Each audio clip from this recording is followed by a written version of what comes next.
देखिए, ये सरकार जो है, पर्ची सरकार है। सरकार को पता ही नहीं क्या करना है, क्या नहीं करना। सरकार ने सरपंच हटा दिए, नगर पालिकाओं के अध्यक्ष हटा दिए। पहले तो इनने जो कांग्रेस के काफ़ी सारे प्रधान और जो अध्यक्ष थे वो हटाए विदाउट एनी राइम और रीजन। कोई रीजन नहीं था, बस जस्ट इनकी मर्जी थी, क्योंकि इनको खिलवाड़ करना था डेमोक्रेसी से, वो इनने खिलवाड़ खूब करा। अब ये क्या चाहते हैं, 2.5 साल हो गए, चुनाव भी नहीं कराना। चुनाव नहीं कराने से क्या हो रहा है, जो 16 फाइनेंस कमीशन का पैसा हमारे को आना है, पंचायतों में आना है, वो एक तो पैसा नहीं आ रहा, ना ही नगर पालिका में पैसा आ रहा है, क्योंकि जब तक आपके इलेक्टेड रिप्रेजेंटेटिव नहीं होंगे वहां तक पैसा नहीं आएगा। तो ये आप मान के चलो, गांव का और शहर का जितना विकास होना था वो आज की डेट में सब ठप पड़ा। काम हो ही नहीं रहे, कोई भी काम नहीं हो रहे, सब काम ठप पड़े। लोगों को जब तक पैसा नहीं आएगा तब तक काम कैसे होंगे, लोग बाग कुछ काम नहीं करा रहे। तो ये बहुत ही ऐसा काम करा है जो बिल्कुल, जो कहते हैं ना कि आपको जो विकास की तरफ राजस्थान बढ़ रहा था, उस विकास को इनको खत्म करने का काम करा है, क्योंकि इनको समझ ही नहीं है क्या करना है, वो समझ ही नहीं है।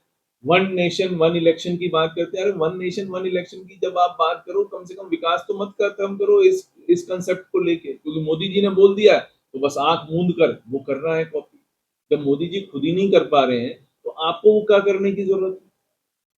तो मैं आपको ये कहना चाहता हूँ, इसीलिए हमने जन जागरण प्रोग्राम पीसीसी से हमारे को मिल गया है। तो हम चारों विधानसभाओं में मीटिंग कर रहे हैं, कांग्रेस कार्यकर्ताओं को इकट्ठा कर रहे हैं और ये हम बूथ लेवल तक लेके जाएंगे।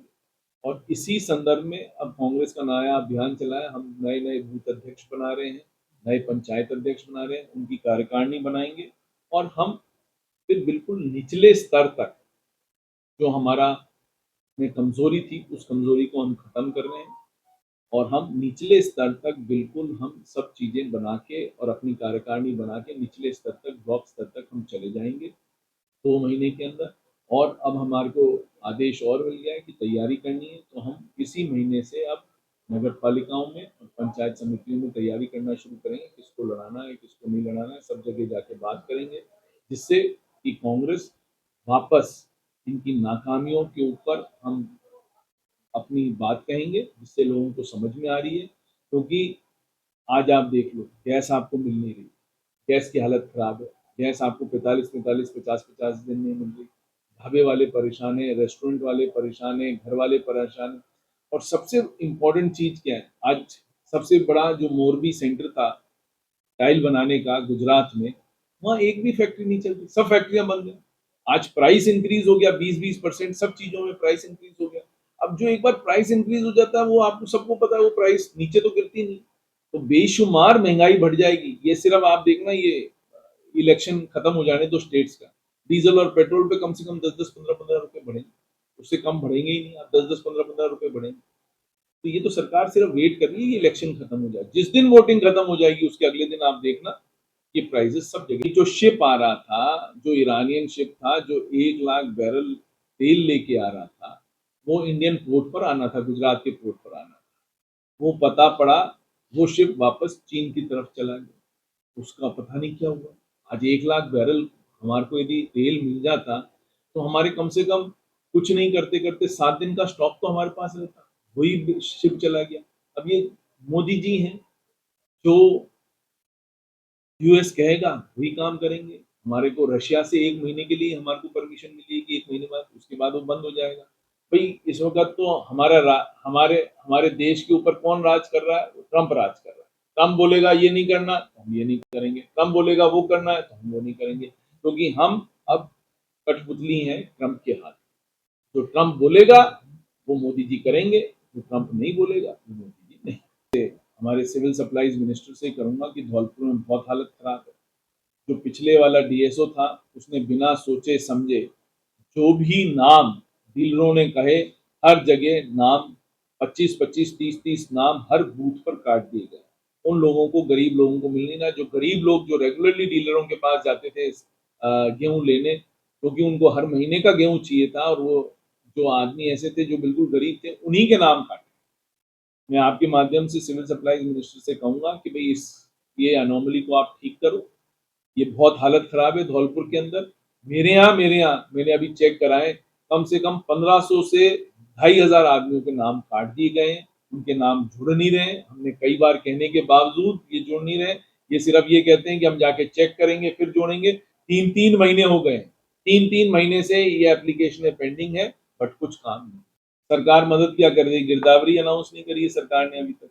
जब तक गिरदावरी अनाउंस नहीं होगी, जब तक किसान को कैसे मिलेगा? क्योंकि इनने तो एक नॉर्म बना रखा है, एसडीआरएफ का नॉर्म है कि जब तक 30 से 40% आपका खराबा नहीं होगा, तब तक कुछ पैसा ही नहीं मिलेगा। हालतें बहुत खराब है। अब कम से कम गाँव में 30-40% का खराब हो तो गाँव वालों को तो मिल जाएगा, बट इसके लिए गिरदावरी अनाउंस करनी चाहिए सरकार को तुरंत तरीके से, जिससे कि जो किसानों का नुकसान हुआ है, जो फसलें खराब हुई हैं, कल जैसे सरमथुरा और बाड़ी में भी ओले पड़े हैं, तो वहाँ पर जो गेहूँ की फसल खराब हुई है, मैं आपके माध्यम से सरकार से मांग करता हूँ कि तुरंत गिरदावरी कराई जाए, जिनका नुकसान है उनको पैसा दिया जाए तुरंत। सरकार की इतनी हालत खराब है, मैं कई बार आपको कह चुका हूँ, सरकार में कोई ध्यान देने वाला ही नहीं। रिलीफ डिपार्टमेंट में कोई ध्यान देने वाला ही नहीं।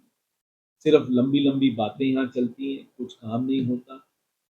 मैं आपसे आपके माध्यम से कहना चाहूँगा कि रिलीफ डिपार्टमेंट को अच्छी तरह से डील करा जाए, नहीं तो ये किसान अब ज़्यादा दिन इंतज़ार नहीं करेंगे। हमारे को इनको लेके सड़क पर सरकार के खिलाफ जाना पड़ेगा, तब जाके इनकी रातों की नींद। फिर धौलपुर तो है ही नहीं ना राजस्थान में, तो विधानसभा में कह चुका हूँ। धौलपुर है कहाँ राजस्थान में? राजस्थान का पार्ट ही नहीं। धौलपुर को तो ऐसे ट्रीट करा जैसा है जैसे राजस्थान का पार्ट नहीं है। ना हमारे को सुबह बिजली मिले, हमारा पानी जो धौलपुर का पानी है भरतपुर जा रहा है। हमारे को हमारा जो कमिटेड है 15 से 20 एमएलडी पानी धौलपुर शहर को नहीं मिल रहा। कल भी मैंने अपने भाषणों में कहा कि हालत खराब है धौलपुर। धौलपुर का कोई धनाधोरी नहीं है। आके यहाँ चीफ मिनिस्टर कह जाते हैं 2000 करोड़ का हम यहाँ विकास कार्य कर रहे हैं। गिनाए तो सही 2000 करोड़ कितने होते हैं? समझ में तो आए कहाँ पैसा है? पैसा है नहीं, काम सब ठप पड़े हैं, ठेकेदारों का पेमेंट नहीं हो रहा। मार्च के महीने में ठेकेदारों का पेमेंट नहीं हो रहा, हालतें खराब हैं, ठेकेदारों ने काम बंद कर रखे हैं। आपकी जल जीवन मिशन की जितनी टंकियां हैं धौलपुर डिस्ट्रिक्ट की सब बंद पड़ी। मैं चैलेंज के साथ कह सकता हूँ एक टंकी नहीं चल रही। आपकी बस ट्रांसफर पोस्टिंग कर लो, उसमें मंत्रियों की मौज हो जाती है। यहाँ तो दलाली चल रही है धौलपुर के अंदर। हमारे कई ऐसे परिवार हैं जो दलाली पे पहले ट्रांसफर कराते हैं, फिर रुकवाते हैं, फिर पैसा ले लेते हैं। ये तो हाल है बीजेपी के नेताओं का। कहना चाहूंगा जमीन पर बहुत ही हालत खराब है। इन लोगों ने हालत खराब कर रखी है। छोटे छोटे दलाल पैदा कर दिए हैं बीजेपी ने। हालतें खराब है। मैं आपके माध्यम से ही कहना चाहूंगा कि इसको बंद कर दिया जाए, और नहीं तो 1 साल बाद अपने आप ये चीज 2.5 साल हो गए, 1.5 साल 1 साल बाद जब कोई अफसर इनकी सुनेगा नहीं, अपने आप चीजें ठीक होना शुरू हो।